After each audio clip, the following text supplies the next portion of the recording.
Ashama kam jirtu daawwattoota Oromiyaa Media Network kun qophii keenya odeessaaleeti. Odeessaalee keenya sanbata har'aatiin dhimmoota garaagaraa irratti marii kan taasifnu ta'a. Ani Huningadaati, Abrahaam Birroo fi Guyyoo Waariyoo na waliin jiru.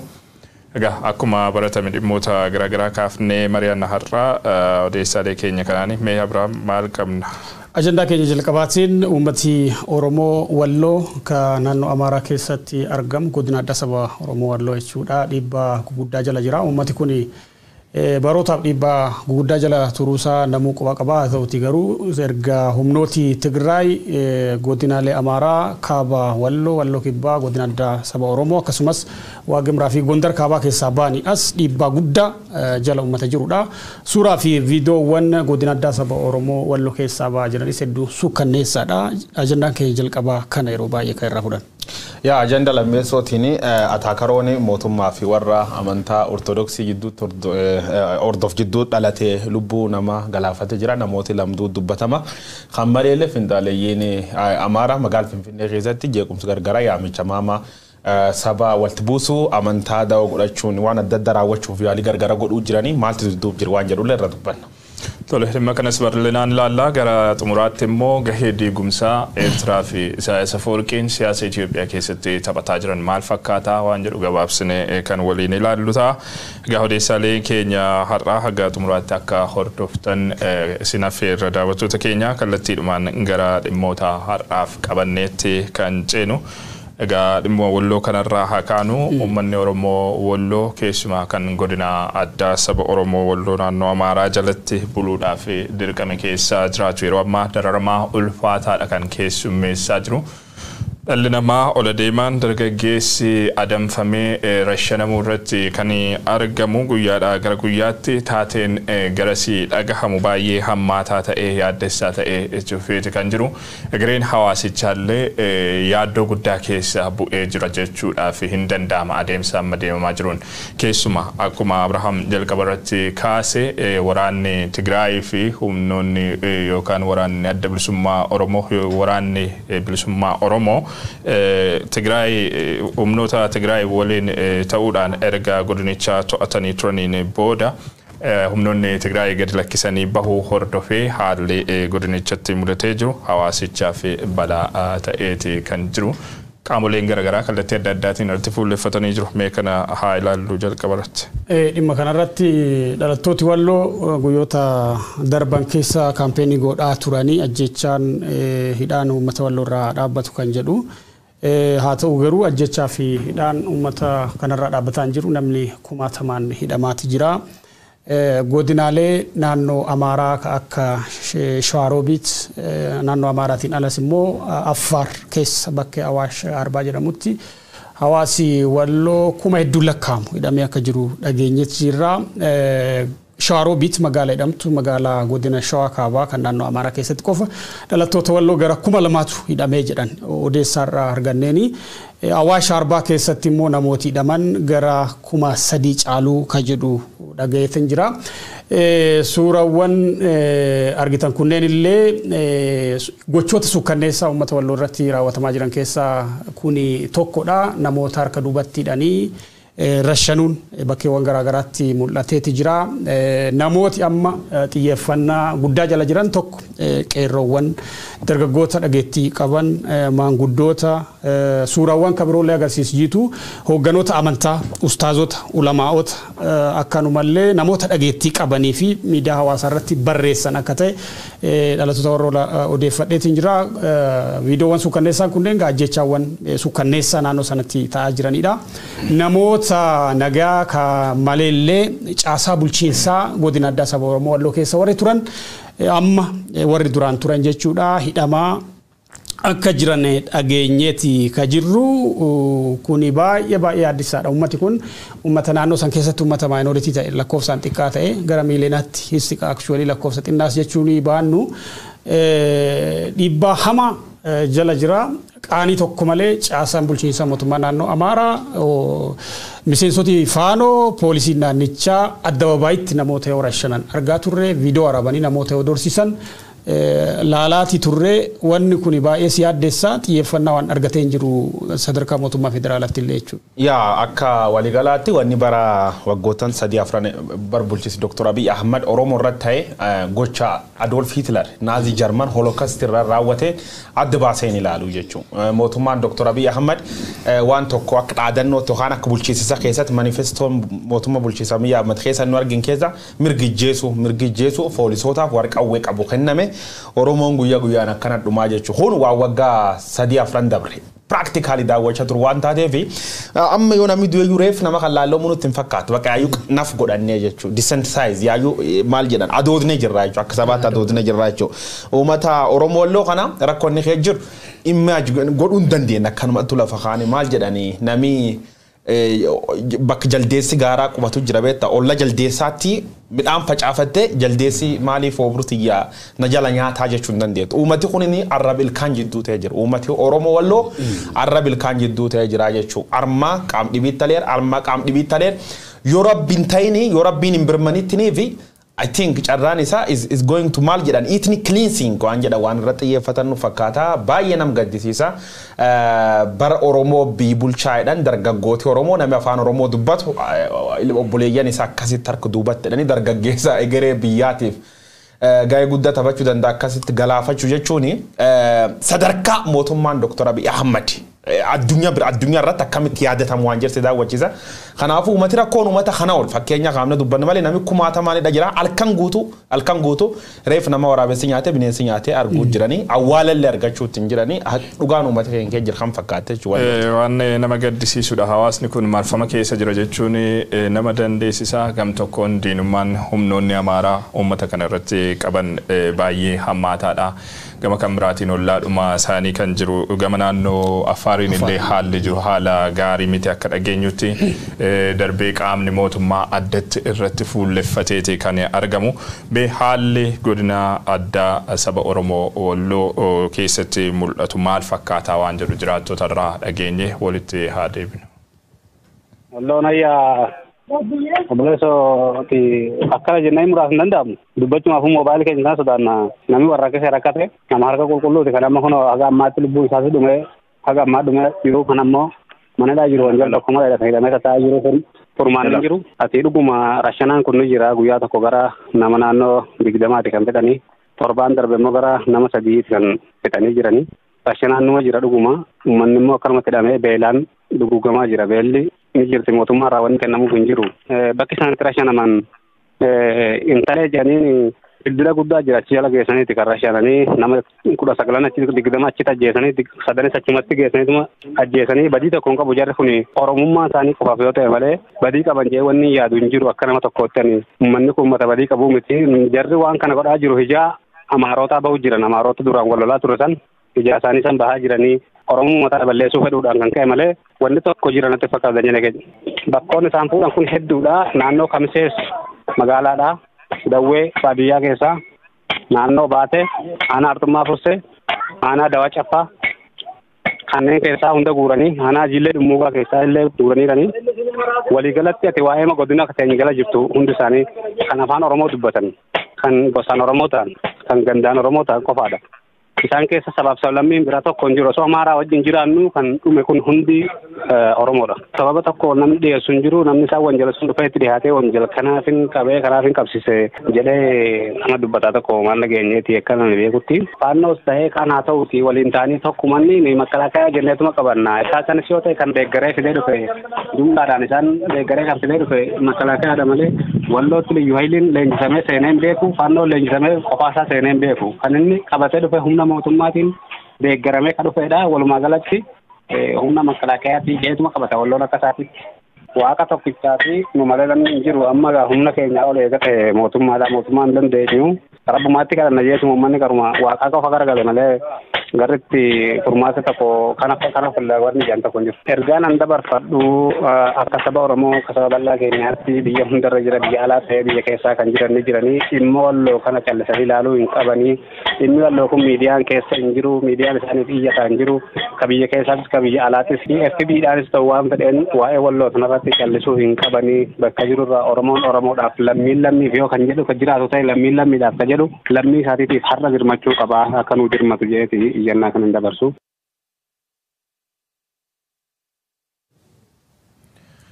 Namni godinicha Dajanee Guutamaa dubbisee haala naannoo sanatti mul'atu gabaabumatti nuuf ibsaniiru jechuudhaaf hin danda'ama. Haalli garas jiru ammam ulfaataa akka inni ta'e yaada nama kanaarraa hubachuun ni danda'ama. Namoonni 20 caalan wal faana rashanamuudhaan bakka Intalee jedhamutti eeggatamanii kanaan durallee viidiyoon miidiyaalee hawaasaa irratti deemaa akka ture ni yaadanna. Torbanuma dabarsine kana keessas namoonni 3 kan duraan suura isaanii argitan bifa sanaan rashanamaniiti kan isaanii jiranii hedduun haala gaddisiisaa ta'een hidhamanii yeroo harki duubatti hidhamee bifa kanaan taa'anii du'a eeggatan arguudhaaf dandeenyee jirra. Egaa kun hundumti yeroo ta'utti uummanni Oromoolee xiyyeeffannoo ga'aa nuuf hin kennine jechuudhaan komachuu irratti kan isaan argaman hawaasni Oromoo Walloo hammam marfama jabaa keessa ta'anii rakkoo jabaa keessa ta'anii akka isaan jiran egaa kanarraa hubachuun ni danda'ama. Uummata xiyyeeffannoo adda barbaadudha jedhee yaadda. Uummanni kun har'a qofa osoo hin taane waggoota afran darban keessatti haleellaa wal fakkaatan yeroo 2-3 irratti aggaamee ture yaadattu. Yeroo Asaaminoo Tsiggee ture Liyyuu Haayiliin naannoo Amaaraa marsaa tokko uummata kanarratti haleellaa bantee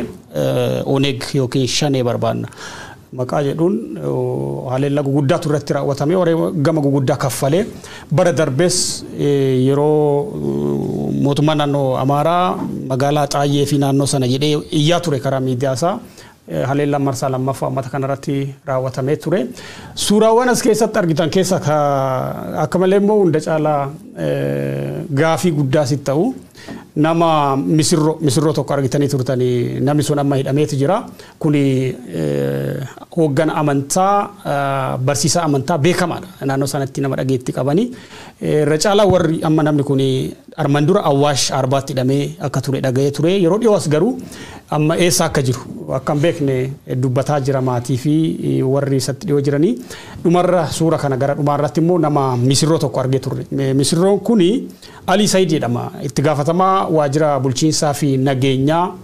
magaalaa Kamisee ture. Osoo humnooti Tigraay magaalaa Kamisee akkasumas naannoo sana odoon seeniin dura garuu misirroo yookiin haati warraa isaatuuni ulfa turteedhaan guyyaa 5 erga deesse amma suura isaa kan laaltan kuni guyyaa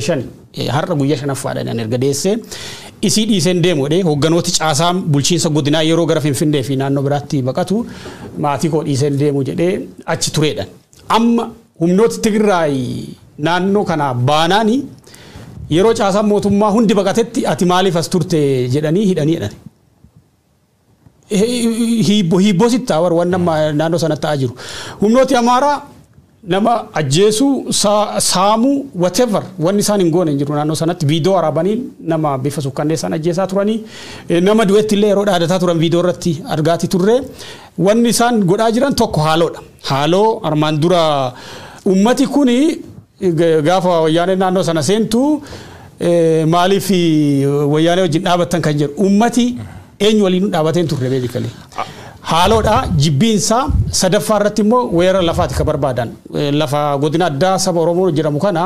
hin barbaadu. Jalqabumaa haleellaan irratti xiyyeeffate saba kana irratti aggaamee ture barbaacha lafa tanaatiif. Naannoo Amaaraa naannoo jedhamu kana free of any other ethnic group Amaaraa irraa kan hafe akkasitti ijaaruu barbaadanii wanna achi keessatti deemaa jiru salphaa hin fakkaatu. Kanan dhaga'e immoo humnooti mootummaa guutumatti waraanni mootummaa jedhamu naannoo sana keessaa bahee akka jiru caasaa poolisii fi nageenya mootummaa naannoo Amaaraa fi faanoodhaan uffatamee akka jiru kan dhaga'aa jiru jechuudha. Yaa mootummaan biltaqinnaa yookaan mootummaan Dr. Abiy Ahmed hogganu uummata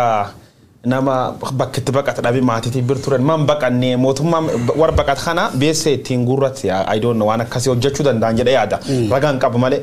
maal seeta Itoophiyaa armaan dura akkasii dheebsee jira. Itoophiyaan addunyaarraa bakkitti seera hin qabne lama tokko TikTok jedhanii social media account tokko kana mirrabbee wala baar maanii bakkee normiin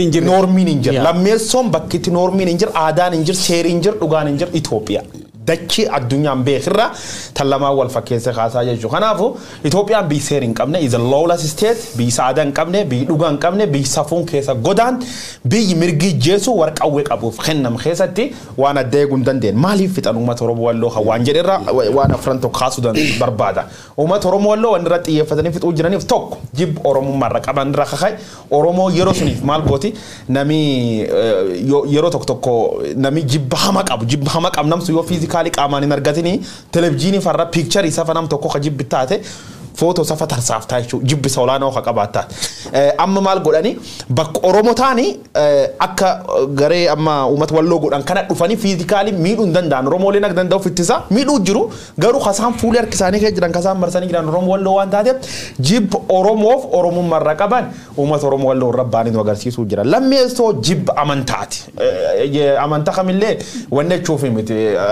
garuu no hawaasi suni jibba amantaa musliimaarraa qaba kan ifatti jala murree waan sensi parlama Walloo le dubbata kana amma jibba amantii khaynuuni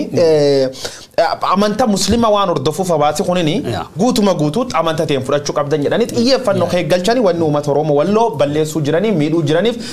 talammeessoo kan sadeessoon aaloo ba'uu jiran aaloo maal ba'uu jiranii gareen finxaalayyaa maara gaafa TPLF allamaat irra kaaftee tumtu agbaqatti dhuftee Oromoo irra deebisee jechuudha. Ijoollee Oromoo hedduusii gati baaftee deebitee jechuudha. Faanuma Amaaraa waan isin hojjetaa turtin beela. Waata turte, wasaama turte, suuqii saama turte, maani saama turte, ciffaraa turte, viidiyoo irratti weeddisa turte. Garte ammi isaan maal godhan Oromoota Walloo sun yeroo sunitti Oromoo Walloo maal godhe agta tokko uummatii damdamateera tureera. Yaa waraan bilisummaa Oromoo waliin waan dhaabbatee waraan bilisummaa Oromoo yookaan addi bilisummaa Oromoo kan waan deeggaruuf addi bilisummaa Oromootiin ilaalaniin TPLF waan ilaalaniif diin guddaa godhatanii aaloo gaaf waraana sun uummata rabbaanii jechuudha. TPLF argachuu hin dandeenye TPLF aaloo fi baataa deebite TPLF irratti aaloo ba'uu waan hin dandeenyeef uummata Oromoo ka eeddoon qam tisseen qam uummata qulqulliif fixuu jiran jechuudha. Afreessoo lafa kana yeroo dabaree odeessaalee gubbaa yaa'u dubbanne mentaaliti finxaalayyaa maaratan keessa mentaaliti hin badduun gizachuuf na kofalchiiftu risti bakka yoo ilmi xiqqaa yoo dhalatullee bakka lafsaam lafa akkam boolisa walchaa tarsaasanii keessa kan lafti dhumtisiisun war yuunivarsiitii keessa bakka konkolaataa dhaabatiristiitii jedhetti nama uummata Oromoo Walloo godin tokko kee jiru akkamiin tursaa jechuun dandeenyu jechuudha akka konkuluuzinii yoo dhufamu waa tokko jira ufsobuun hin barbaachisu jecha kana caaluun deessaa yaa'ii dubbate naafxanyaaf warri meentaalitii naafxanyaa qabu uummata maaraan jenni eenyullee taanaa warri meentaalitii sun qabu diin Oromooti enda jal sararree amannaa jechuudha diinummaan kan caalti hin jirtu jechuudha ilmi hiyyeessa qulqullichi harka duubatti dhani rashananii haadha dhaltitti hin ceefti dhiirsidhanii gaargalchanii jaarolee Oromoo taanii ijjeessanii Oromoo le mantayyoo fedhe sirni Abiyyi Ahmad kan waliin jirulleen kan uummata kan ficcisiisuu jiru meentaalitii naafxanyaa qabaannaan diin Oromooti jechuudha diin ammoo ofirra dhowwan kanu akkuma ati kaasee dhimmoonni addatti uummata Oromoo Walloo irratti fuulleffatamanii jiranii fi isaan ijoon dhimma olitti eeramanii kanadha. Egaa hundaa olitti uummanni Oromoo Walloo maaliif kan inni irratti xiyyeeffatamee jiru waan jedhu irratti qabxiilee muraasa itti dabaluudhaaf uummanni kun uummata eenyummaa isaatiin boonudha. Yeroo hundumaa eenyummaa isaarraa uummata duubatti hin jennedha. Eenyummaa isaatiif uummata gatii kaffaludha. Sirni amma jiru immoo eenyummaa sabootaa arguu hin barbaadu. Eenyummaa sabootaa diiguudha karoorri inni ijoon adeemsisaa tarsiimoonsaa inni ijoon eenyummaa sabootaa diiguudhaaf yeroo deemamu kanatti immoo iddoowwan addatti eenyummaa isaaniitiif xiyyeeffannoo kennan irratti fuulleffachuudha kan mul'atu. Uummanni Oromoo Walloo kana keessatti gatii kan inni kaffalaa jiru eenyummaa sabootaa diiganii eenyummaa Itoophiyummaa uummata biyya sanaa irratti fe'uudhaaf sablammoota biyya sanaa irratti fe'uudhaaf adeemsa deemamaa jiru kana keessattidha addatti gatii kaffaluu irratti kan argamu uummanni Oromoo Walloo jechuudha. Uummata Oromoo Walloo sabboonummaa uummata Oromoo Walloo yoo cabsini sabboonummaa sabaa kan akka Oromootti jirus cabsuudhaaf hin dandeenya jechuudhaan iddoo garagaraatti Wallaggatti yoo deemtee fudhattee ilaalte giddugalatti yoo dhattee ilaalte gama kaabaatiin uummata Walloo irratti wanta raawwatamaa jiru uummata Karrayyuu irratti wanta raawwatamaa jiru yoo ilaalte isaan addatti eenyummaa isaaniitiif xiyyeeffannoo kennanii eenyummaa isaaniitiif gatii baasan irratti addatti kan fuulleffatamee jiru. Egaa gochi kun kan uummata Oromoo Walloo qofa irratti raawwatame godhanii fudhachuun hin danda'amu kan uummata Oromoo mara giddugala godhate kan ilaalcha sabboonummaa sabummaatiin socho'an mara giddugala godhatedha jedhanii ilaaluun ni danda'ama. inni gama haaloo bahannaatiin jirus waan guyyaa battalaa humnoonni Tigraay Walloo gadi lakkisanii bahan irraa eegalee waan itti fufiinsaan raawwatamaa jiruuf yeroo yerootti argaa jirrudha. Uummanni Oromoo Walloo addatti uummata Tigraay yookaan waraana Tigraay waliin dhaabbatee wanti inni sochiin inni mul'ise hin jiru. Akkuma uummata kamii uummata Oromoo kutaa kamii keessa jiru qabsoo Oromoo irratti ejjennoon inni qabu ejjennoo jabaadha. Ejjennoo qabsoo Oromoo irratti qabu wal qabate ammoo deeggarsi inni qabsaa'ota Oromootiif taasise jiraachuu ni malata. Fuulduraafis taasisuudhaaf ni danda'a uummanni kun akka diinummaa guddaatti ilaalamuudhaan qaama biyya bulchuun illee addatti irratti fuulleffatamee akka jirudha kan argaa jirru. Jibbi amantaa jibbi sabummaa irratti jiru kan keessumaa gama finxaaleeyyii humnoota Amaaraatiin raawwatamaa jiru waggoota 3 darbanitti waan irra deddeebiidhaan argaa baane waggoota 3 sanaa olidha yeroo garagaraatti godina kana diiguudhaaf uummata godina kana cabsuudhaaf uummata godina kana jilgeenfachiisuudhaaf adeemsi deemamaa ture godina sana guutummaatti dhabamsiisuudhaaf adeemsi deemamaa ture ammas itti fufee jiraachuudha kan argisiisu. Egaa kanneen keessatti uummanni Oromoo Walloo addatti marfamee kan inni gatii kaffalaa jiru jechuudha. Kan mawal qabatee miidiyaa hawaasarraa viidiyoowwan naannawaa turan keessaa tokko isin daawwachiisuu barbaanna. Ka humnooti naannoo Amaaraa humni federaalaa Oromoota Walloo jajjaboo ta'anitti dhaadataati yeroo isaan waliin dhaabatu argaa turre viidiyoo sana daawwadhaati marii keenyatti deemna. ቃልቻው የመስጊድ ነው ወይስ የምንድን ነው? አንተ አገራት ሌባ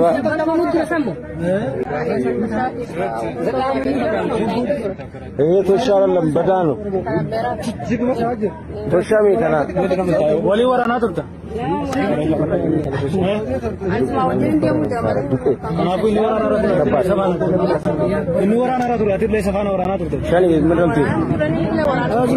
ወረዲንቱ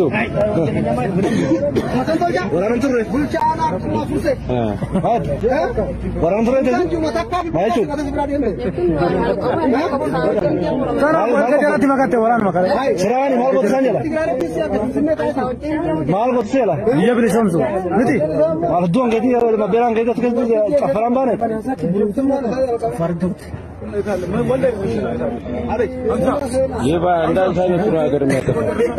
चमड़ा वफे कितने वाले भी मेरे साथ मगर उनका बफरा मत आला माने वደ केरा ትራለ በጣም ብዙ ሰው ናፍቆ ነበር የሚቀርበው ነገር አሶንቶሻ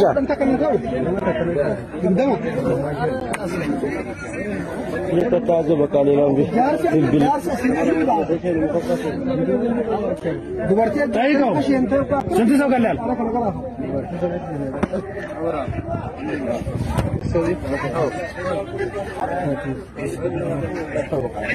በኋላ ዘገባሽ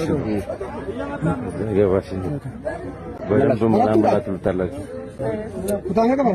በደንብ እንዲያወጣ ታደርገዋለህ በደንብ እንዲያወጣ ብዙ ነገር አለ ሰውዬ ጋር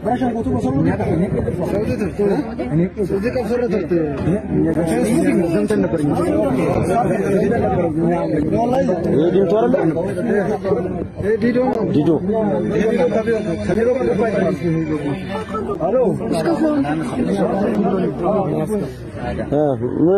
ምን እያልክ ነው?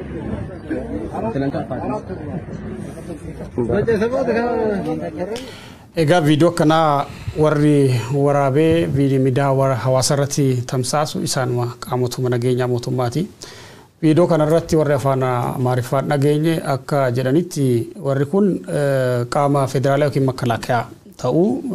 uffati makalaakaa kun faanoonis hin uffatti liyyuu haayiliin mootummaa naannoo Amaaraas hin uffata. Meeqa ajjeeftee jedhanii gaafatu dubartootaa fi maanguddoota kanneen walitti qabanii meeqa ajjeeftee armaan dura jedhaniin. Kabira ammoo qeeraa si geessina. Qeeraa si geessina jechuun si jeefna jechuudha. Inni dubbatta waan dalagaa turte achitti ka dubbattu ka jedhudha. waan kana har'a odeeffannoo argadheen warri kun lubbuun jiraachuu isaanii irratti shakii guddaatu jira warra kana fixan kan jedhu dhagayeetan jira. Walloo bakkee hundumatti arxummaa fursii keessatti baateetti dawwee arawwaa dawaa caffaa xiqqoo lafti fooyyee qabdu akka dhagayeetti ijoollee dhumuugaa keessa xiqqoo hawaasi suni nagaa qabaa jedhani kan dhagayee kanarraa kan hafe kutaaleen godina addaa saba Oromoo hundi isaanii haala amma argitan kana keessa jiru namoota ajjeefaman reeffi isaanii akkan kaane reeffa isaanii waraabanii reeffi isaanii bakku tortoree waraabessi nyaatee gariin isaanii iskeeletaniin isaanii lafarratti yoo mul'atu fa'aa argaa turre arxummaa foorsee irraa immoo har'a kanan dhagaye hawaasi dhiibbaa kana baqatee daggalaa akka seene bakka baay'eetti haala akkasii keessa jira hawaasi. Humnooti kunneen qe'ee hawaasaa gaaf deeman uummata qe'eedhaa gaaf dhaban immoo qe'ee isaanii gubaa akka jiran kanan dhagaye. Kana keessatti caasaan mootummaa keessumaa warri godinaa amma haaraa muudaman hogganooti godinaa armaan dura turan baay'een isaanii ka'anii jiranii. Kamucaa sana hiisise amma musirroo sana kahiisise garuu itti gaafatama waajjira paartii bilisiginnaa ammee moo'ee nama jedhamu akka ta'e dhagayeeti jira. Egaa Oromoon sadarkaa kanatti garaa walitti jabaachuun hedduu baay'ee si qaanfachiisa si gaddisiisallee. Yaa amma justification dhibii wanni barbaanni hin jirtu amma mootummaan godina kaasee warri sirna bilisiginnaa kana keessa harka qabu jechuun wanni dhibiitii miti annaaf mootummaa lubbuu balleessaa mootummaa harka dhiigaa mootummaa yakkamaa ta'u callaa hubadhaniin kanarraa ragaa dhibiin barbaadre viidiyoo laaluu jira jechuudha. Bara dijitaaleejii mootummaan durii mootummaan diqqoo qaanii qabu mootummaan kiraateeriyaa mootummaa guutuu dhalli namaa viidiyoo waraabaa hin ijjeessu. Dhalli namaa viidiyoo waraabaa amma cibsisanii maal jedhan warra kanaan qeera sangeessinaa. Daal Itoophiyaa jechuun tanaa jechuudha. Itoophiyaan bara Dr. Abiy Ahmed faan bulchan bara OPDO'n bulchutu Itoophiyaa qeera ilmi namaa agamitti akkanaan dhumati. Waan kana yeroo tokko nami cubbuu fi fedhe dhabaa jedhan. Wanni wasanti mani waan jal sarreeran hin hubadhu yakka OPDO'n tunin yookaan bilisiginnaan hojjetteef believe me yookaan ijoolleen isii yookaan akaakowwan isii akkumatitti gaargal kana gaargaltee obbaati jechuudha. Believe me rabbiin taayitiin daawwachuu jira. Waan TPLF irra qabu waan beennuu fi tanirra shakkiin qabnu. Haawwanni ta'uu jira akka waligalaatti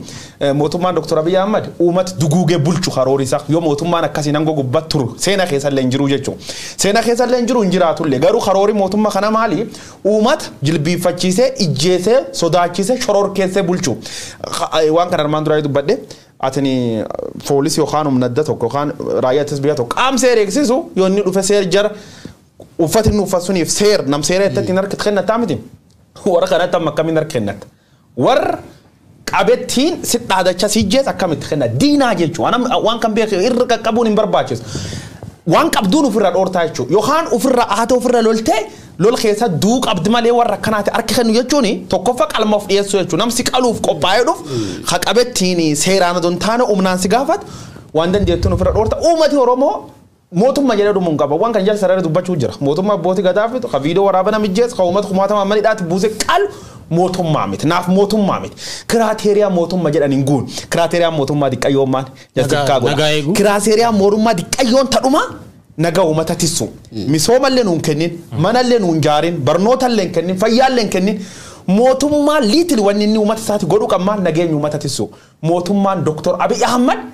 liitil waan mootummaa reegama nagaa uummata tissu dadhabe kumaatame akkanaa nyaataman sunu loltoota inni dhachiisee waanatamu waan jiraniif kiraateeriyaa mootummaa guutuun danda'u biyyi Itoophiyaa yaayyuu balleesse kunama maal ta'a borganam nuun cufti baanga guurrannee wal qaluun nu geessuu jira jechuudha. Kan bakka dhumi Itoophiyaa bileed sheed akka Rwanda jenosaayidii kan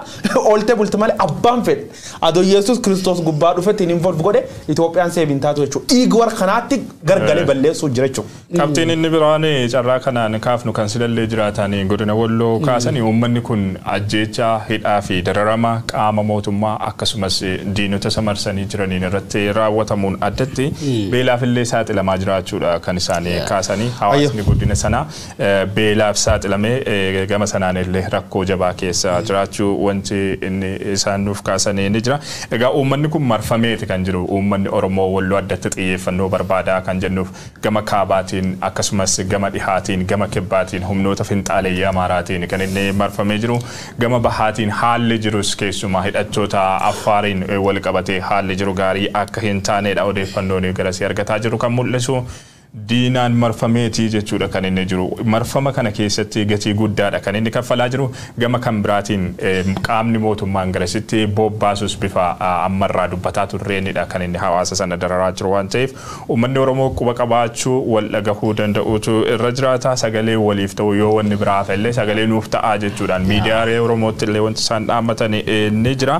kanaaf callisuun hin barbaachisu uummanni Oromoo kutaa Oromiyaa bal'oo keessa jiru haa ta'u guutuu addunyaa keessa jiru ummata kanaaf sagalee ta'uu danda'utu irra jiraata dhaaboleen siyaasaa Oromoo illee akka komiitti wanti ka'u waan jiruuf ummata dararama haala uummanni Oromoo walloo keessa jiru kanaaf xiyyeeffannoo ga'aa hin kennine jechuudhaan komiin dhihaataa jiru waan jiruuf dhaaboleen siyaasaa Oromoo illee yeruma ibsa baastanitti yeruma haala qabatamaa Oromoo Oromiyaan keessa jiru illee addunyaaf ibsitanitti dhimmi Oromoo walloo kun addatti xiyyeeffannoo kan barbaadu ta'uu hubachuutu barbaachisaadha sadarkaa rakkoon mudatee jirutti rakkoon sun ba'ee hin himamne ibsamaa hin jiru beekamee hin jiru jechuudhaatti kan argamu hawaasni kun xiyyeeffannoo argatu jenna wanti itti dabalatu yaa wanti xiyyeeffannoo argatu qabu tokko isadha tokko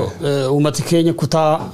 achi keessa warri jirullee warri ala jirullee warri carraa miidiyaa qunnamuu qabu baay'eensa uummati biyya keessa jiru gadi ba'ee dubbachuun isaa mataan isaa isa ajjeechisa isa sukkanneessisa kana waan ta'eef kutaa addunyaa warri jirtan karaa miidiyaa hawaasaa karaa dhaabbilee miidiyaa jajjabaa qabdan hundumaa uummata kanaaf sagalee ta'uun baay'ee barbaachisaadha wanni guddaa hunda caalaa mana yaaddeessu uummati kun akka Dr. Alamuu Simee OBN irratti torban lama dubbatee jira makalaakaa wanni jedhamu godina addaa saba Oromoo keessaa ergama isaa fixee ba'ee jira jedha kanaaf uummati kun CG jala jira marfamee uummata jirudha hedduu wanni guddaan si yaaddeessu isadha warri walloo keessa jirtan warri waa'ee uummata kanaa quba qabdan miidiyaa qunnamaa OMN dabalatee haala uummanni kun keessa jiru daily miidiyaa qunnamuu hin dagatinaa yakkoota achitti raawwataman saaxiluun baay'ee barbaachisaadha ka jedhu dubbatuu barbaadu. Gara qabxii itti aanutti ceenaa qabxiin itti aanus haga tokko wal qabata jenneeti yaadna dhimma kana waliinis adeemsa finxaaleeyyiin humnoota Amaaraa yeroo ammaa itti jiraniin irratti bal'inaan kan fuulleffatudha. Egaa keessumaa amantaa dahoo godhachuudhaan akkasumas alaabaa fi kaayyoo siyaasaa tarkaanfachiisutu mul'ata gidduu kana keessumaa ayyaanota darbaniif wal qabatee ayyaana cuuphaa dabalatee darbee ammoo adda babbayii masqalaa yookaan maal jennaan Dirree Masqalaa. Dirree Masqalaa. Adda baay'ee jedhu afaan Oromooti. Dirree Masqalaatti hordoftoonni amantaa Pirootestaantii qopheeffatan tokko wal qabatee haala torban darbe keessa deemaa ture qubani qabaanna inni qabna amma immoo ayyaana cuuphaadhaan wal qabatee haalli keessumaa magaalaa Finfinnee fi iddoowwan birootti mul'atu gaarii miti. Finxaaleeyyummaan amantaa dahoo godhate tarkaanfachuu irratti kan argamu mee kanarraa haasofnu guyyoo sirraa eegallu. Yaa akkuma yeroo dabree waan kayyaayyuu bal'inaan irraa dubbanne finxaaleeyyiin Amaaraa waggoottan afran dabraniif finxaaleeyyiin Amaaraa baay'ee boombii bara second world war keessa boombii hamtu takka jira maqaa siin qabadhu boombiin sun awwaalamte yeroo wayitiin duuba haate addunyaa tan gooluu jalqabde jechuudha waraana boombii durii awwaalamte boombii Hiroshima Nagasaki irratti kan ilnam didiqeessi suni boombii hamtu ribxe tuutetti bakka sun rukutamte naani bakka sun tokkaatee nama gas gaballeessite jechuudha finxaaleeyyiin Amaaraa awwaalamte turte baay'ee waggoottan 27 isi cuqcuqatti hin dhageen wayyaaneen gurree dhaante adab qabsiifte bulchite jechuudha mootummaan Abiy Ahmed dhufe aamilee toree jechuudha Minilik fa'a Masaara Keekaanii fi Haile Sillaasee fa'a faarsanii fi achi immiyyee Itoophiyaa jedhanii immachoof uf wallaalte jechuudha. Achi hijacked revolutionin kunini hijacked revolutionin Oromoo maal godhe boombii hamtu akkasii dhale. Boombii mentaaliti nafxanyaa mentaaliti ekeraa mentaaliti daba cubbuun dhale Itoophiyaa diigee jechuudha. Diigumsi Itoophiyaa nam sadarkaa ammaan tan kee jirtuuf qaama lama itti gaafatama godha yeroo dur deddeebi'e tokko sirni bilchiginaa sirni yakkaman capable ta'e. Yakka warraa hawagga 27 warrinu immorman khawagga afuri khanammo immormatan ede yaadu ede wanjiruuf sirna yakama lammeesson ammo fintaala yamaraati yechu mentality jaarad iddami tokko fakhees ekhira male imbullu warjad warre khira qabate khatama khees falfaltu qabate falfala magal khayya war khanat Ethiopia golu jiraachu war khum mal gode wagotan dabri Ethiopia gi gaage walinge nduba man ta mal god am dubbin kara dunit cabsite yala fashalofte gartee uummata biyyatti afaan biyyatti aadaa biyyatti amantaa biyyatti naannoo biyyatti diiguuf yaali guddoo gootee eeguumatti gaagaateen booda piroojeektiin sun jala feel taatee naani piroojeektii amantaatiin dhufte jechuudha. Amantaan sensitiif amantaan kabbaat. Oromoon hedduun kiristaan, Oromoon hedduun musliim, Oromoon hedduun waaqeffata, Oromoon hedduun pirootestaantii amantaa kamiyyuu kabaj guddaa qaba. Garuu hamma deemuu jiru dhimma amantaa doon ta'ini dhimma ekeraa minilik boolla kaasu hacha keessa riphani biyya balleessu piroojeektii lammeessa Itoophiyaa balleessu nafxanyaan godhuu jirtu jechuudha. Wanni ta'e maal gabaabsee ibsuudhaaf warri Finfinnee keessa hin jirree fi odeessa kana sirriitti qabatamaa waan lafarratti ta'e quban qabne gabaabsee ibsuu barbaada. Gaafa Roobin cuuphaa ture ayyaana cuuphaa guddicha ture bariiteen illee kamisi cuuphaadha guyyaa sadii wal faana kabajama ayyaana cuuphaa kun kataraa dabalatee guyyaa afur jettee ibsuu dandeessa. Bataskaana Wabeelaa Maariyaam jedhamutu Finfinnee keessatti ba'a. Bataskaanni kun teessoon isaa immoo magaalaa Buraayyuu bakkee Anfoo jedhamudha. Finfinnee irraa gaaf kamisaa guyyaa lammeessuu ayyaana cuuphaa jechuudha. Finfinnee irraa taabota baatanii gara Anfootti deebisuuf ture. Warri taabota baatu kuni dargaggooti magaalaa Finfinnee alaabaa fi faajjii minilik qabatanii taabota kana gara Buraayyuutti deebisuu osoo deemanii hawaasi magaalaa Buraayyuu qeerroon akkasumas poolisiin Oromiyaa alaabaa lumuxxii kana qabatanii gara kana dhuftanii ka jedhu atakaaroon maddi atakaaroo kana faajjii yookiin alaabaa kanadha. Maaliifi hawaasi keenya akka quba qabu faajjiin kun bataskaanas bakka hin bu'u impaayera Itoophiyaa amma jirutti sirna federaalawaa Itoophiyaa amma jirtullee bakka hin bu'u. Kana mormiin dhalatee mormii sana hordofee poolisiin Oromiyaallee dhukaasa imimmaansu dhukaasee ture. Taaboti sunis gara teessoo sanaatti hin deebinee bataskaana gara kolfee qaraanioo keessatti argamutti akka deemee buledha. Bataskaana madaalamii jedhamutti guyyaa kaleessaati taabonni kun gara teessoo isaa ka Anfoo jirutti ka galee. Ka'umsi guddaan atakaaroo kana dhale faajjii yookiin alaabaa minilik jechuudha. Sana hordofee lubbuun namaa darbee jira. Namooti baay'een miidhamanii jiranii guyyaa lammeessoo guyyuma san guyyuma galgala sana immoo finxaaleeyyiin Amaaraatuun karaa paartii isaanii karaa yuutuubaroota isaanii karaa dhaabbilee miidiyaa qabanii duula guddaa godhan. Duulli kun maal ture? Dhalattooti hordoftooti amantaa ortodoksii Finfinnee jirtan hundi borganama gara Buraayyuutti akka xinniqxanii barii ta'e gara Buraayyuutti akka ba'an mootummaan naannoo Oromiyaa mootummaa shiftaadha. Abiyyi Ahmad barasaa keessa taabotii ka salphatee duula akkasii gaggeessaa turanii poolisii Oromiyaa dabalatee dhaabbileen maqaa Oromooti jiran warri as keessatti qooda qaban hundi isaanii maqaan badee jira. Kun immoo ajandaa finxaaleeyyii Amaaraa akka ta'e ajandaa siyaasaa akka ta'e jala muramee baramuu qabu uummata keenya biratti. Amma wanti kun amantaadhaan wal qabatee deemuunsaa akkuma isin jettan iyyuu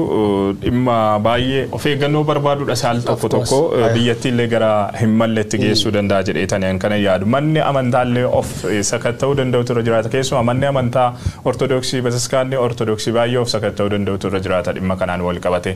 Yeroo ilaalchota akkasiitiif da'oo ta'antu mul'ata yeroo baay'ee mana amantaa ortodoksii kana keessatti jechuun waa'ee mana amantaa ortodoksii qeequudhaaf yookaan amantaa ortodoksii qeequudhaaf miti garuu ilaalchonni akkasii adeemsonni akkasii maaliif kan isaan mana amantaa kana da'oo godhatanii deeman maaliif hayyama hordoftoonni amantaa kana maaliif hayyamu kun akka ta'uuf ilaalchonni hawaasa sabaaf sablammii walitti buusan hawaasa walitti buusan sirna heera biyyattii diigan yeroo mana amantaa kana da'oo godhatanii tarkaanfatan maaliif hayyamamaa wanti jedhu ilaaluun barbaachisaadha jedheetanii yaadan siyaasni durii kan amma ortodoks hagarnaat ኢትዮጵያ የክርስቲያን ደሴት ናት ኦርቶዶክስ ብይ ከን ኦርቶዶክሲቲ ኦርቶዶክሲን ሃዳ ብያቲ የሮ ጀደኒ ኢላልቾኒ ተርካንፈተን ኩን ማሊፍ የሮ አቦቲ አመንታ ከነ ገጌሰን ደበለቴ የሮ ሳኔ ተርካንፈተንቱ ሙለታ ስርነ ጩጳዳን ወልቀበቴ ወንት ግዱ ከነ ፊንፊኔ ፊ ባህር ዳር ፈይት ተኤሲ ካንማዳ ከነኔ ሙልስ ኦርቶዶክስ ሀገር አይደለችም ኦርቶዶክሲን አመንታ ደማለ ኦርቶዶክሲን ብየተ ኡላፍ እንደንደሱ ብይ የክርስቲያን ደሴት ኮፈስሚቲ የሙስሊም eenyummaa garaagaraa biyya keessa jirtu Itoophiyaani amantaalee biyya sana keessa jiran hundumaa kan hammattee deemuu dandeessudha Itoophiyaan malee Itoophiyaan biyya ortodoksii qofas ta'uu hin dandeessu hordoftoonni amantaa ortodoksii biyya sana keessatti bal'inaan jiraachuu danda'u lakkoofsas yoo ilaalle tarii musliimis caaluu danda'a inni kaan waaqeffataan ukkaanfamee jirus caaluu danda'a kan biraanis pheenxeenis lakkoofsisa yeroodhaa gara yerootti dabalaa dhufeera ta'uu danda'a hundumaa fi biyya taate deemuu danda'u turre jiraate Itoophiyaan malee yoo ortodoksii bichaa mittoolibbat yookaan sababiin sana qofa taate deemtuuf hin jiraatu kun tokkoffaa sirna heera biyyattii illee diiguudha jedhee yaada sababni isaas Itoophiyaan biyya sabaaf sablammoonni uummattoonni saba 80 sanaa ol ta'an wal qixxummaadhaan keessa jiraatanidha jedha heerri biyyattii biyya amantaaleen hundumti wal qixa dhageetti argatanii bakka argatanii keessatti keessummeeffamanidha jedha heerri biyyattii jechuudha kan biyyattii irra dhaabbattee jirtu adeemsi finxaaleeyyummaa amantaa tokko aadaa tokko eenyummaa tokko alaabaa tokko jechuudhaan qaamoleen yeroo baay'ee bataskaana ortodoksii da'oo godhatanii ilaalcha kana tarkaanfachiisan ni jiru isaan kana of keessaa qulqulleessuun iyyuu gahee ortodoksii natti fakkaatan yaa kunini yaa clear kunam waan jalsararra uummatatti waan amantaa kanarraa guddoo dubbachuun feena amantaan kabbaati garuu maal jedhanii addunyaan tun akkasiin badduuf wanni sabab ta'e warrooti waballeessan jiraachuu aduun taane warrooti waan sun sirreessuu danda'an callisuu isaaniiti jedhan amantaan ortodoksii amantaa kabajamtu akkuma amantaa musliimaa akkuma amantaa kiristaanaa amantaa kabajamtu uummati keenya ka Oromooleen miiliyonotaan ordofuu jechuudha garuu amantaan tun gize exploit godhamtu callisuu hin qabnu jechuudha callisuu hin qabnu warri amantaa tan ordoftan tokkoffaa isaan dhibametti waacifuu qabu amma yoo yaayuu irra dubbate ortodoks maalat agarnaati agari ortodoksii jedhan hin beenu maappi gubbaatti injirtu in argine jechuudha kanaafuu waan invisible ta'e tokko ideology dadhaba kana ideology warri naftanyaa kun hordof agamma mentality minilik beeta agarna maalat ortodoks maalat agarnaat khayru minilik namicha khuta furtamaare kan quba mallatees qubayyuun qabu namicha kencirra ciccite nam khana mentality tasun fudatanii qabatanii deemanii jechuudha amma sirra wani ta'u qaba dhuga dubbachuu dansa dhugaani nami fulat sobde rabbi wal dhabdu dhuga dubbatte nama wal dhabu dansa watoko amanta ortodoksii hin qeenne malee warra amanta ortodoksii heeciisanii yakko jetan qeequu danda'u qaba midhaasine qeeq nu gada oromoon gada in kabaja an keessuma gada dhaladha abbooti gada oromoo qeeqeen beeka abbooti gada oromoo ammoo halkani guyyaa qeeqaa jechuun mirga qaba maaliif qeeqa abbootiin gada akka inni gada tortorsiin barbaadu amanta ortodoksii kan keessatti barkana church ortodoksii exploit goote finxaaleeyyii namaa irratti fayyadamuu jirti akkamiin itti fayyadamu tokkoffaa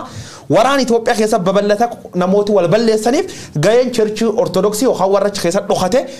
gayee diqqoo miti warri Tigraay illee waraan bobbaasa ture warri Harmaa illee waraan eebbisa ture yoona mintaa rabbi biratti itti gaafatamtu jechuudha amantaa ortodoksii kabaji dhowwanii jira lammeessoo alaaba minilikan ortodoks baandiraa no jedhan amantaan ortodoksii Itoophiyaa qofa keessa hin jirti is a worldwide religion universal amantaa universal taat alaaba Itoophiyaa kenniteefi alaaba kanam yeroo tokko namichi paaste wanni tokko haasayin dhagaa qasta dammanaadha qasta dammanaan kuniyyuu bifti isaa rongaadee bica qayyi spectrum torbame halluu torba qaba tanan ajaa'ibuu jira bakka kan qabanne deem kunini politika dalaguu jiranii jechuudha warra politika maaliif tolchan gizee hedduu loon gizee bona booran fa keessa Oromiyaa bakka baay'ee bona jira saati oriin gizee bonaan dhum yeroo baay'ee bokkaan roob dhum maaliif dhum seeta agas obs qabagaa durii bokkaan hin jirkaan jajjabaate chucho garuu guyya wayo rob sufkhan mal god abdi ufur khaye abdi sunin mal je internally man psychologically died one taw forin dumata jejo finxaleyi amara sadarka kharat akisin bigol wonni charra knefi abdin tan kamurni bilsigna warat tagarsiise jejo wa warri barbaacuf tolchaaf turan ak fedan katama khesa bani na marrafsan ak fedan wan fedan ballesani church khesa dokhatan ak fedan gadbani constitution in kajigodan heri biyati dartok bitta herus wayane bocenum bocelle heri biyati ni timbulu jirt bitta heruma wagatan didami torba timbula jirre yohan jijirani orthodox agar naate dani mali fer irratti barreessin that the way lameso lafti tun orthodoxi tun ta muslima dani herer mari finken tawbanan war dhoxatettin dubbi ballesu jirkhana adab qabsisu qofa barbaachisa adab qabsisu ya riyak yatoko nayada dagafa uga dera durabeta halam deema jiru kana waa wal fakkaatu dubbate ture Ethiopia keessatti miniliki du'e Haile Sillaasee du'e malee karama miniliki fi karama Haile Sillaasee ammallee miila lamaan deema waan jiru is obvious khalaas jiran 6 kilo 4 kilo jira miti miniliki waan argaa jiru nami tokko du'e anju physically qofa itti warra ka yo amma milik cubbama ture yakkoota guguddoo duguggaa sanyii saboota biyyattii Oromoo dabalatee Walaayittaa saboota kibbaar hedduu irratti dalagaa ture legaasiin saa jira kan jennu waan santu amma irra ta'aa jira amantaa da'oo godhachuudhaan atakaaroo amma waggoota afran darban kana meelaa laayila Itoophiyaa keessa waan ture atakaaroon alaabaa kun yoomi kan nu bira hafu waggoota sadan darban waggoota afran darba nirli waggaa afuriif deemne ergaa biyya Ahmad gara aangootti dhufe contestationii faajjii ka alaabaa ka mallattoo milikkita garaagaraa irratti atakaaroo malee maaltu ture Itoophiyaa keessa biyyi ture eventiin haa jiraatu cuuphaan jiraachuu danda'a yaanni musliimaa jiraachuu danda'a eventiiwwan garaagaraa adawabaayiin isteediyeemiin hundisa madduma atakaaroo waan dabarsaa dhufneet waggoota afran darban amma mootummaan kuni mataan isaa amma in barbaada sadarkaa jechuu irratti qabe akka poolisiitti itti fayyadamaa jiraayi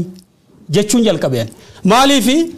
finxaaleeyyiin amaaraa amma amantaa ortodoksii eenyutu kan isaanii qofa godhan anamma fakkeenyaaf maatiin kee ortodoksii backgroundin keenya hawaasa keenya shawaa baay'een isaa ortodoksii eenyutu finxaaleeyyii amaaraatiif amantaa kana addatti kennee kan jedhu kan gaafadhu yeroo baay'ee Minilik kenneef izeemaaf eenyu ortodoksii kophatti kenneef baaldiraasa ibsa baasan amma dubbii burraayii wajjin wal qabate eenyutu amantaa gaafatamuu qabu barre dhaabonni siyaasaa heera mootummaa keessatti taa'ee jira dhaaboti siyaasaa akkamitti ajandaa amantaa qabatanii ibsa baasu it's ridiculous sun tamno ajaa'ib seerri hin jiru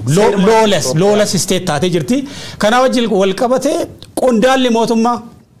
komishinii investimentii magaalaa Finfinnee Seefuu Girmaa waan kana irratti dubbatee jira waanuma kana irratti Yoonaataan Tasfaayee namni jedhamu itti gaafatamaan abba broadcast authority Itoophiyaadha dhimmoo kana irratti barreessee jira Yoonaataan maal jedha karaan burraayyuu kuni nagaan qabu yeroo baay'ee jedha Oromiyaa fiixeen Finfinnee ka Oromiyaa wal qunnamsiisu garaan laga xaafoo nagumaa sulultaan nagaa karaan kooyyee kun nagumaa sabbataan nagaadha karaan burraayyuu kun yeroo hundumaa maaliif atakaaroo qaba ka jedhu agenda summii wayii darbatee jira kuni agenda mootummoon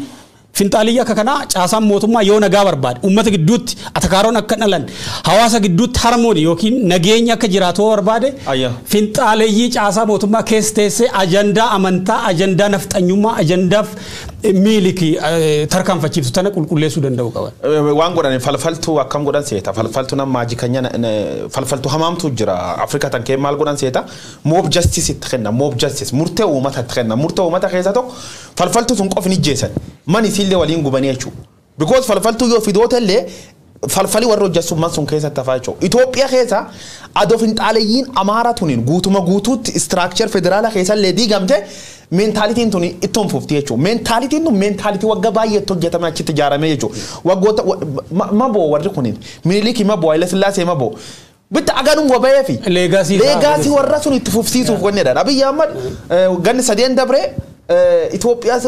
waan dhibiif hin faarsin mentalitii warra waan Oromoo hojjeeseef waan gochi Minilikir deebiin tolcha tureef waan Minilik dhaadheessee masaara kee kaayee faarsanii jechuudha amantaa jala dhokatanii ammaan tana sadarkaa kanatti lubbuun nama akka badduuf qabeenya akka barbadaa'uuf sunu qondaal mootummaa keettaanii Yoonaataan Tasfaayee Raggaasaa fa'aa hin beekna bitta warra Abiyyi Ahmad fa'aan Oromoo itti sadarkaa kana miidiyaa bulchatteen we know him seefuu namicha sun hin beekna gaafa Tasfaayee Gabraaf du'e waan ne dabarrees qondaal mootummaatti wardu namaa gammadu wardu nama awu yodu warda qaban kan ilifte botti jechu am gabaabdu Itoophiyaa keessatti ummati abad siraaftu Itoophiyaa seef godhun dandeenne akka nami afxunin dhumanne finxaaleeyyiin Amaaraa likki qabsiisuu qaban tanuma wanni jira dhimmi alaabaa dhimma amantaa miti hordoftoonni amantaa kanaallee adda baasanii hubachuun kan barbaachisu jedhanii yaadu dhimmi alaabaa dhimma sirna durii sirna moofaa biyyattii sanarratti deebisuudha ifaan ifatti kan mul'atu sirna moototaa sirna cunqursaa sabaaf sablammootaa sirna cunqursaa amantaalee biroo biyyattii sanarratti deebisuu fi kan barbaadudha hordoftoonni amantaa kana barbaadu kana hawwu jedhee hin yaaduan ummanni Oromoo amantaa kana keessa jirtan adeemsa kana dura dhaabbachuu danda'u amantaan nagaa labsa bar nagaa waliin jireenya labsa olaantummaa labsu amantaan walqixxummaa tolerate kan godhudha amantaan kan kootu caala ana qofa kan jedhu hin jiru isa kaan illee kabajee amantaa isaatti akka inni jiraatu akka inni nagaadhaan geggeeffatu walqixxummaadhaan jiraachuudha nagaadha kan labsu malee amantaan waan kana hin labsu waan amantaa kana illee bal'inaan keessa seenuudhaaf hin danda'ani garuu dhimmi alaabaa mirmirsuu dhimmi alaabaa sirna durii mirmirsuu kun dhimma amantaa kan hin taane addatti beekuudhaan irratti hojjechuu danda'utu irra jiraata keessumaa bataskaanni ortodoksii kan hordoftoonni amantaa ortodoksii dhalattoota Oromoo ta'an keessatti amantaa kana tarkaanfachiisan mana amantaa kana adeemsota akkasiirraa qulqulleessuu danda'utu irra jiraata alaabaa biyyattii sana alaabaa biyyattii heerri mootummaa beekamtii kenneefii jiru kan heerri mootummaa biyyattiin irratti ijaaramte yookaan irratti hundooftee jirtu sana beekamtii yookaan fudhatama dhowwachuu jechuun maal jechuudha hiiknisa asxaan yookaan wanti gidduu sana jirtu urjiin gidduu alaabaa sanarra jirtu hiikishee maalidha sabab sablammoonni biyyattii wal qixxummaadhaan jiraachuudhaaf amantaaleen biyyattii wal qixxummaadhaan ilaalchota hundumaa ilaalcha amantaa isaanii tarkaanfachiifachuudhaaf kan wabii ta'uudha jechuudha mallattoo sana bakka bu'eeti kan taa'u sirna federaalizimii biyyattii bakka bu'ee walqixxummaa sabootaa bakka bu'ee walqixxummaa amantaalee bakka bu'ee kan achirra taa'edha adeemsa keessa nuuf hin ta'u jedha taanaan sabab sablammiin biyyattii uummanni biyyattii wal ga'ee waan kana jijjiirrachuudhaaf ni danda'a garuu kana gatii dhabsiisuun kana vaaliyuu dhabsiisuun kana hiika dhabsiisuu jechuun walqixxummaa sabootaa walqixxummaa amantaa hiika dhabsiisuu jechuudha waan biraa miti kanammoo eenyudha kan barbaadu qaamni kana tarkaanfachiisu dhuguma amantaa kanaaf yaadeeti bobboca sabab sablammoota biyyattii madaa sabab sablammii biyyattii tuttuqan qabatanii sirna cuuphaa irratti sirna amantaa geggeessuu irratti argamuun amantaa sanaaf yaadameeti wal fixiinsi adeemsi kun hordofsiisuudhaaf malu haga yoomiitti haga kamitti deemuu danda'a waan jedhu adda baasee beekuu danda'utu irra jiraata hordofaan amantaa kana keessa jiraatu bataskaanni ortodoksii Itoophiyaa wal fixiinsa sabaa waan kana giddugala godhatee deemuu fi meeshaa ta'uun irra hin jiraatu kana hordoftoonni amantaa hundaa olitti hordoftoonni amantaa ortodoksii dirqamirra jiraachuu waan kana adeemsota kana dura dhaabbachuu yoo barbaachisaa ta'e adeemsa mana mul'ubummaa Oromiyaa eegalame sanallee cimsuun barbaachisaa ta'uu haalli itti danda'u yaa hogganoota amantaa hawaasa amantaa qofa osoo hin taane mootummaan itti gaafatamummaa qaba waayidee mootummaan naannoo Oromiyaa caasaa bulchiinsa isaa administrative region ka Oromiyaa ta'e keessatti seera kabachiisuu ka danda'u caasaa nageenyaa fi poolisii naannoo Oromiyaati kun heera mootummaatiin waan kennameefi caffee Oromiyaatiin itti gaafatamummaa waan kennameefi caasaan bulchiinsaa mootummaa naannoo Oromiyaa fi poolisii naannoo Oromiyaa keessatti seera kabachiisuu ka danda'u nageenya uummataatiif kan danda'u qaama biraa miti isaan itti gaafatamummaan kan isaaniiti naannoo isaanii keessatti nagaan dhabame walitti bu'iinsu yoo jiraates kan itti gaafatamu fudhatu isaan bakka kana keessatti immoo bakkee walitti bu'iinsi jiru kana keessatti qaamoti uummata walitti buusan qaamoti hawaasa amantaan eenyummaa garaagaraatiin walitti buusan gaafatamuu danda'u qabu. Waggoota sadan darban kan agarre institutionii mootummaa institutionii uummataa caalaa namootatu dhageettii horataa dhufe. Kanaafi waan amantaa sensitiviidha namni tokko waan iyyee fi uummati amantaadhaan walitti bu'a jedhanii irraa dheessuun hin barbaachisu. Mootummaan seera kabachiisuu qaba. Hundaa ol namooti waan dhageettii qabaniif seera cabsuu qabu jechuu miti. Olaantummaan seeraa abbaa fedhe biratti Abiy Ahmed biratti caasa mootummaa fi abbaa fedhe biratti kabajamuu danda'u qaba kanatu fail godhaa jira kanaaf hawaasi walitti bu'aa ka jiru mootummaan hin jiru yeroo mootummaan itti gaafatan fudhachuu qaban malee mootummaa nama ijjees malee qulqullooti ijjees malee mootummaa olaantummaa seera kabachiisin garra jechuudha mootummaan Dr. Abiy Ahmed aangoo isaa qofatti hin bu'in barcuma isaa qofatti hin bu'in namni wal nyaate wal balleesse wal fixee qiyaamaan buute guddoo dhimmirran qabu taamantaataallee agbeenni wal nyaatu waliinuu dha'u hin shakkaan nam anopidiyoo hin shakkaan isan jedha qaamumti aangoo irra jiru qaama kanaaf qaama ilaalcha kana tarkaanfachiistuu fi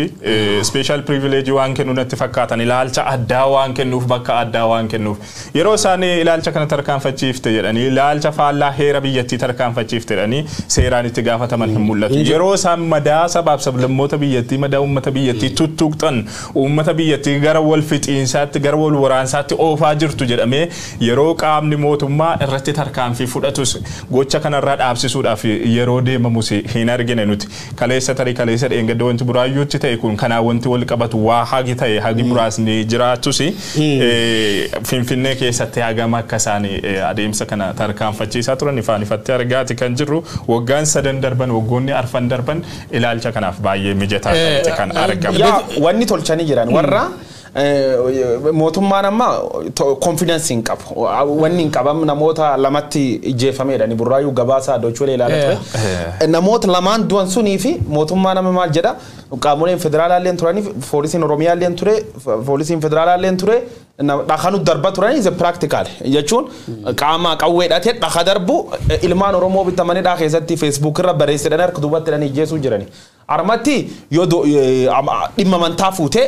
oromiyaa jechuun is independent region kun constitution gubba jiraa jechuun yeroo baay'ee Itoophiyaan at oromiyaa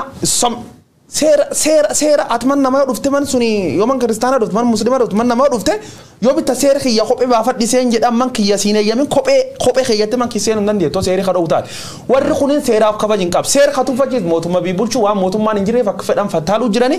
garuu am waliin dhawufam warra gammachiisan si ammallee namoota lamaan du'anii fi mootummaan itti gaafatam waadaa opidoo waadaa hin dadhabdu waa maraafu guyya tokko ajandaa kana hin qabanna maaliif kiraayisiin kun akka maintain ta'e itti fufuu barbaade mootummaan kan jedhu wanni baay'ee karaa faayinaansii saamicha caasaa mootummaa wajjin wal qabatu keessumaa manneen hidhaa Oromiyaa keessatti namoota kiraayisiin akka itti fufuu barbaadu tokko caasaa mootummaa caasaa nageenyaa mootummaa maaliif achirraa elmataa irra namooti dhani birri gurratu miti dhimma kana gara fuulduraatti irratti akka ajandaa tokkotti mari'achuudha. Gama kan biraatiin dhimma kana wal qabatee qabxeen osoo hin tuqin hin darbine saamichi lafaa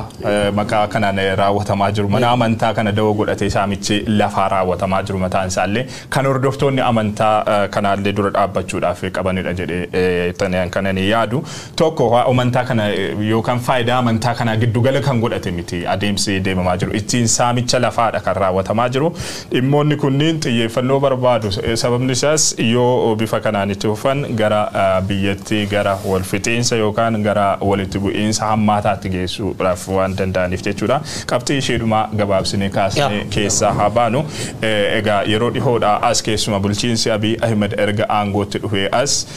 bulchiinsi Isaayyaas Afwerqii fi Eertiraan Itoophiyaa keessatti siyaasa Itoophiyaa keessatti gahee diigumsaadha bahuurratti kan argaman Isaayyaas Afwerqii kaayyoo mataa isaanii qaba kaayyoon mataa isaa maalidha akka Eertiraatti yoo adeemsi kun maalidha kan isheen buufattu Eertiraan gahee diigumsaa Itoophiyaa keessatti taphataa jirtu waan jettu gaggabaabsinee irraa ilaalle gara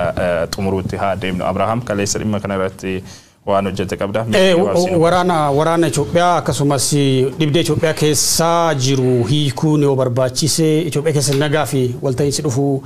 yoo barbaachise keessumaa humnooti Eritrea ka president Isaayyaas Afwerqiitiin hoogganaman politika Itoophiyaa keessa harka fudhachuu qabu kan jedhu barreeffama The Africa Report tokko qondaala TPLF tu yaada kana barreesse kan jedhu dhagaan ture haa ta'uti garuu reality lafarra jiru akka barreeffamni kun agarsiisutti Eritrean erga bilisoomtee waggoota 30 caaltee jirti garuu waggoota 30 darban Eritrea faana wanni guddate keessaa tokko atakaaroo waraana leellisuu humnoota waraanaa leenjisuu dargaggoota waraanatti galchuu kanneen jedhan ajandaa ijoo mootummaa Isaayyaas Afwerqiiti mootummaan Isaayyaas Afwerqii waraana amma Itoophiyaa keessatti hirmaatu gahutti waraanota guguddoo ollaasaa wajjin godhee jira Suudaan wajjin godhee jira Yaman wajjin godhee jira Yubuutii wajjin godhee jira yeroo waggoota 20 dura immoo waraana Eritrea ka gara namoota 80 fixan ture keessatti hirmaachisee jira kanaaf wanni addunyaan hubatuu qabdu armaan durallee wanni addunyaan hubatte namichi kun carraan erga Abiy Ahmed dhufee inni argate tokko imeejii isaa biild godhachuuf carraa argatee ture jedha barreeffama kana keessatti haa ta'uti garuu namichi irra caalatti naannoo kanatti madda atakaaroo madda wal dhibdee akka ta'e mirkaneessaa dhufe malee qalbiitti hin deebine mootummaa nagaa ta'ullee akka hin dandeenye leegaasuma kaleessa waan itti fufsiisee fi adeemsi inni immoo waraana Itoophiyaa keessatti qabu hirmaannaan loltoota Eritrea intelligensiin Eritrea humnooti Eritrea fi Isaayyaas Afwerqii Itoophiyaa keessatti qaban nagaa Itoophiyaa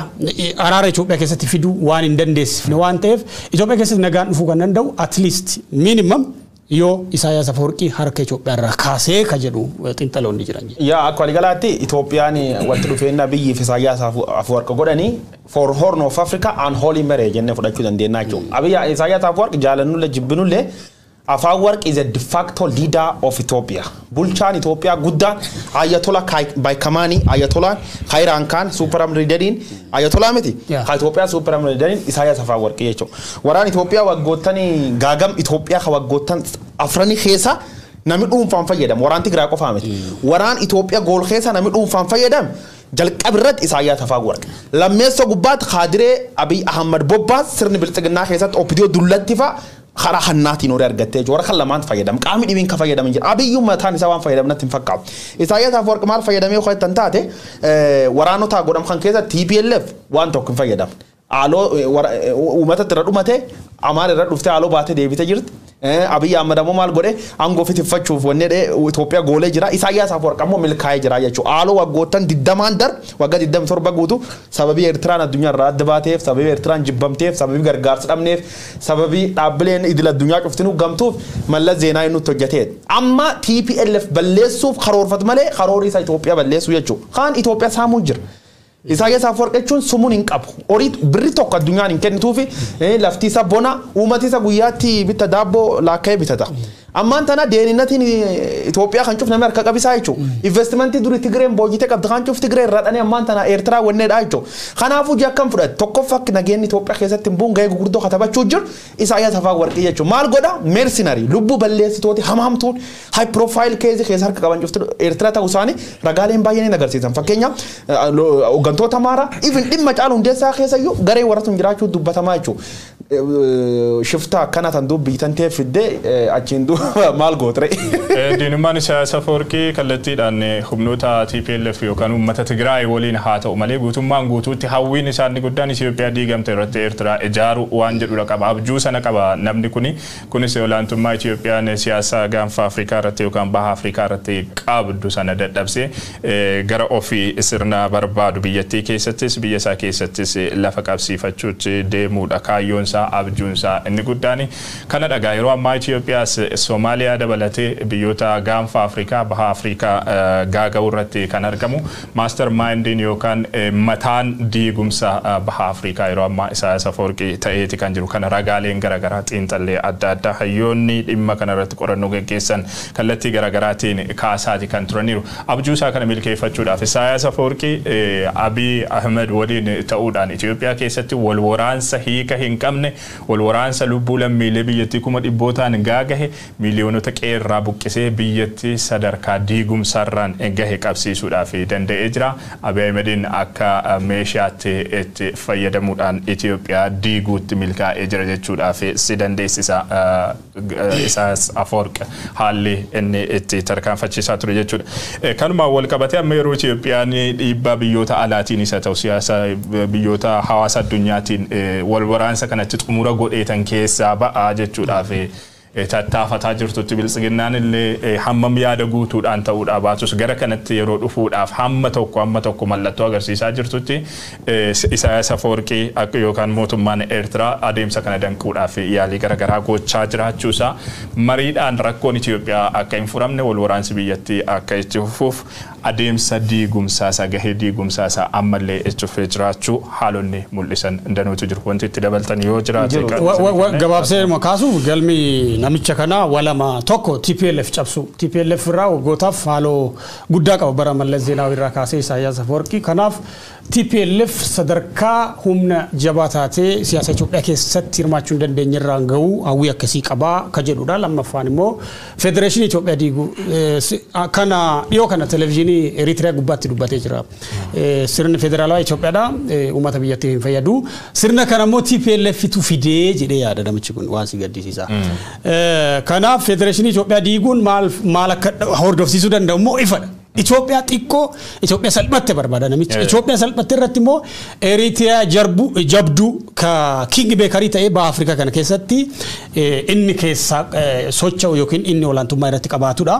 Kanaaf wanni si yaaddeessaa akka litireesharoonni amma ba'aa jiran agarsiisanitti adeemsa araaraa adeemsa nagaa buusuu Itoophiyaa keessatti dhufuu jiruu fi dhiibbaa hawaasii addunyaa gochaa jiru keessatti obstaakilii guddaan yookiin gufuu guddaan tokko humnoota Amaaraa lammeessoo immoo Isaayyaas Afwerqi akka ta'e. Gareen tun lamaan immoo michummaa horattee akka jirtu by the way. Armaan dura Isaayyaas Afwerqi uummata Amaaraa walumaa galatti akka diinaatti lakkaa ture. Masaanuu guddaadha jedhee waggootaaf nama farrajee ture. Uummata Amaaraa. Dhugaa dubbachuudhaaf seenaa qabsoo Eertiraa keessattis gaheen sirnoota durii taphataa turan ilaalcha diinummaa akka isaan qabaatan malee ilaalcha michoomaa akka isaan qabaatan illee kan taasisu. Tasuma seenaa siyaasa Itoophiyaa siyaasa Shaabiyaa fi Eritiriyaa keessatti gareen Isaayyaas Afwerqi gareen Shaabiyaa fi humnooti Amaaraa tasuma michuu ta'anii beekan. Ka isaan michuu ta'an TPLF diina waloo godhataniiti. Sigale kanaafu amma waraanni kunillee waan xumuramu miti waayee garee lama walitti dhaadatu jirti. TPLF diina waloo qofa godhachuu qofa miti adeemsi isaanii walitti firoomsee jiru. Isaayaas Afawarqii maalidha kan inni yaadu yeroo ammaa Itoophiyaa diiguuf Itoophiyaa dadhabduu uumuudhaaf sirna federaalizimii biyyattii diiguun bu'uura ijoo ta'uu isaatti nama amanuu fi adeemsi kunis immoo qabatamaadhaan bu'aasaaf argamsiisuu kan danda'udha. Sirni federaalizimii biyyattii akka diigamtu kan barbaadan humnoota Amaaraati gama kan biraatiin. Sirna federaalizimii biyyattii diiganii garuu Itoophiyaa barbaadan sana ijaaruudhaaf hin danda'an biyyattii gara diigumsaatti yoo geessan immoo malee sun ammoo Isaayaas Afawarqiidhaaf adeemsa baay'ee mijataadha. Sababa sanaatiif namoota qabsoo sabummaa irratti hundaa'e yookaan federaalizimii sabdanummaa irratti hundaa'e tarkaanfachiisan illee ija diinummaatiin ilaaluutu mul'ata qabsaa'ota Oromoo dabalatee jechuudha. Isaayaas Afawarqii yeroo ammaa gaheen diigumsaa namni kun siyaasa Itoophiyaa keessatti taphataa jiru. Eertiraan akka biyyaatti siyaasa Itoophiyaa keessatti taphataa jirtu waan salphaa miti. Walitti dhufeenyi Abiy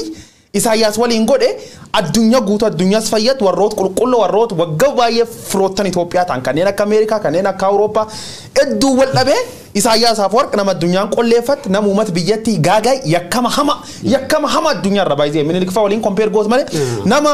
loltooti isaa beelaan fixe loltooti isaa $3 argatti jetti amdoota waraana Itoophiyaa jalqabnaani 20 nyaatteedhan. It's a business. Agaasuma irratti haagoo lamnu marii keenya kanarraa qophiin odeessaalee keenya har'aa dhimmoota garaagaraa keessumaa dhimma haala qabatamaa Oromoo Walloo keessa jiru bal'inaan kan itti xiinxallee darbee immoo adeemsota finxaaleeyyiin Amaaraa mana amantaa Ortodoksii da'oo godhachuudhaan akka imbaasiitti fayyadamuudhaan tarkaanfachiisaa jiran hammam biyyattii gaaga'uudhaaf danda'a waan jedhu qabxiilee garaagaraa kaasuudhaan ilaaluudhaaf yaallee jirra. Gara xumuraattis immoo gahee diigumsaa siyaasni